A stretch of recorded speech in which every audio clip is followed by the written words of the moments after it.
একটা ছেলেকে পড়াশোনা করানো হয়েছে, পড়াতে পড়াতে পড়াতে পড়াতে বর্তমান সে আপনার কলকাতার আজাদ কলেজে পড়াশোনা করে।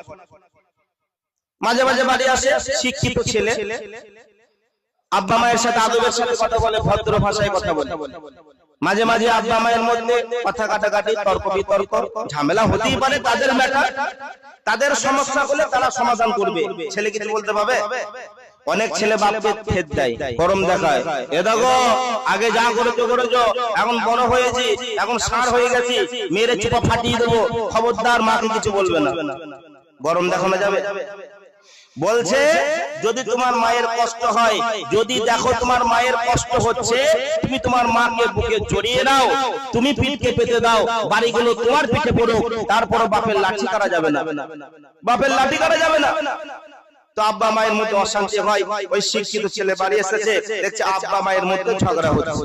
শিক্ষিত ছেলে ভদ্র ভাষায় বলে দিল, আব্বা মা আমি একটা ভালো জায়গায় পড়াশোনা করছি, শিক্ষিত আমার বন্ধু, আলেম ওলামা আমার বন্ধু, কিছুদিন পরে আমাদের বিয়ে সাথে হবে, আপনারা যদি এমন করেন আমাদের মান সম্মান থাকবে, আমাদেরকে কেউ মেয়ে দেবে।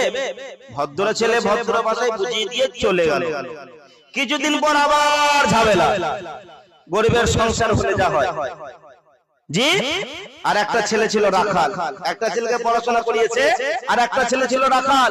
ও গরু টরু চড়িয়ে যখনই বাড়ি ঢুকেছে, আর হাতে ছিল পাচন, দেখছে মা আর আব্বা ঝগড়া করছে, মাকে 2 পাচন, বাপকে 2 পাচন, আচ্ছা করে বসিয়ে দিয়েছে। ছি ছি ছি ছি ছি ছি ছি ছি, ছেলে মা বাপকে মেরেছে, আর কি কেউ মেয়ে দেবে? মান সম্মান সব শেষ, ডাক ডাক ডাক, ইমামকে ডাক, মতওয়ালিকে ডাক, মরলকে ডাক, হাজী সাহেবকে ডাক। এসার পরে ঘরের ভেতরে রাত্রে বেলায় গোপনে বিচার হচ্ছে। ইমাম সাহেব একটা মুরব্বী মানুষ ছিল, জুতো ধরে নিয়েছে, বিয়াদব, নালায়েক, খবিশ, কোনো আদব নাই, কোনো শিক্ষা নাই, তুই একটা রাখাল তো রাখাল। আব্বা মায়ের গায়ে হাত ফেলে খুব গরম দেখাচ্ছে। তখন সেই ছেলেটা বলছে, ইমাম সাহেব আপনি এত কেন গরম হচ্ছেন? আপনার গরম হওয়ার ব্যাপারটা আমি বুঝতে পারছি না। শোনেন, আমি একটা রাখাল মানুষ, মাঠে মাঝে মাঝে দেখি গরুতে গরুতে ঝামেলা লাগে, মারামারি লাগে। এই পাচন করে 2 বাড়ি করে দিলে তাদের মারামারি ছেড়ে যায়। তো বাড়ি এসে দেখছি বাপ মা ঝগড়া করছে, 2 পাচন করে দিয়েছি, ওদেরও ঝামেলা ছেড়ে গেছে। তো ও ওই শিক্ষাটা পেয়েছে, ও ওই শিক্ষাটা পেয়েছে। বন্ধু আমার, শিক্ষিত করতে হবে, শিক্ষা দিতে হবে।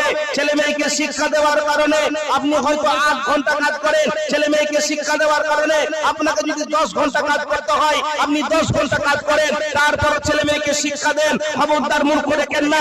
শিক্ষা দেওয়ার কারণে আপনাকে যদি 12 ঘন্টা কাজ করতে হয়, আপনাকে যদি 14 ঘন্টা কাজ করতে হয়, তারপর আপনি 14 ঘন্টা কাজ করেন, মেহনত করেন, তারপর ছেলে মেয়েকে শিক্ষা দেন। শিক্ষার প্রয়োজন আছে। শিক্ষা দেওয়ার কারণে আপনি হয়তো ঠিক করে খেতে পাবেন না, আপনাকে ভুকা থাকতে হবে, আপনি ভুকা থাকেন, তারপরে ছেলে মেয়েকে আপনি শিক্ষা দেন। 3-4 দিন আপনি অনাহারে থাকেন, তারপরে ছেলে মেয়েকে শিক্ষা দেন। শিক্ষার প্রয়োজন আছে। শিক্ষা দেওয়ার কারণে আপনি নতুন পোশাক আশাক পরতে পারবেন না, আপনাকে পুরাতন পোশাক পরতে হবে। আপনি ছেঁড়া পোশাক পরে আপনি আপনার জিন্দেগি কাটান, তারপরে ছেলে মেয়েকে শিক্ষা দেন। ছেলে মেয়েকে শিক্ষা দেওয়ার কারণে আপনি হয়তো গাড়ি কিনতে পারছেন না, আপনি পায়ে হেঁটে যাতায়াত করেন, আপনি ভাঙা করে যাতায়াত করেন, তারপর ছেলে মেয়েকে শিক্ষা দেন। ছেলে মেয়েকে মূর্খ রাখা যাবে না। ছেলে মেয়েকে শিক্ষা দেওয়ার কারণে আপনি হয়তো বাড়ি তৈরি করতে পারছেন না, আপনাকে বাড়ি তৈরি করা লাগবে না।